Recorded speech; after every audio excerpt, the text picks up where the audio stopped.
कुठल्या तरी एका गोष्टीवर ठाम राहा। आता ठाम राहायचं म्हणजे काय, तर समजा कोणी बोललं घरचं सोडून दुसरं करतेसच काय, तर वाईट वाटतं, साहजिकच आहे।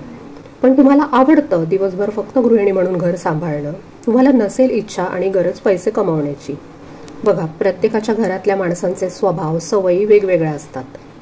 कुणाच्या घरात सगळे स्वावलंबी असतील, घरातल्या कामात मदत करायला कुणीतरी असेल, हाऊस हेल्प असेल, तर इतर काही करायला वेळ मिळतो। पण मी अशी सुद्धा घरं बघितली आहेत की कामाची संपूर्ण जबाबदारी त्या स्त्रीची असते।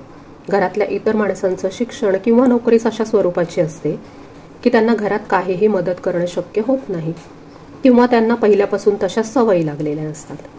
मग एक दिवस अचानक उठून आपल्याला इतर काहीतरी करायचंय म्हणून एका दिवसात सगळ्यांच्या सवयी बदलत नाहीत, किंवा घरात आजारी माणूस असेल, ज्येष्ठ व्यक्तींची, पाळीव प्राण्यांची जबाबदारी असेल, तर दिवसभर ती गृहिणी बिझी राहते। आपण काय करतो, घरी राहून संसार सांभाळणाऱ्या प्रत्येक स्त्रीला गृहिणी किंवा हाऊसवाईफ या एकाच कॅटेगरीमध्ये टाकून देतो। पण ह्यातल्या प्रत्येकीची सिच्युएशन वेगळी आहे, स्वभाव वेगळा आहे, घरातलं वातावरण वेगळं आहे, हे आपण लक्षात घेत नाही। वयाच्या 45 ते 50 वर्षापर्यंत घरातल्या जबाबदारीमुळे पूर्ण वेळ गृहिणी असलेली स्त्री अचानक काही नवीन काम सुरू करायचं म्हणेल तर तिला पुष्कळ अडचणींना तोंड द्यावं लागतं।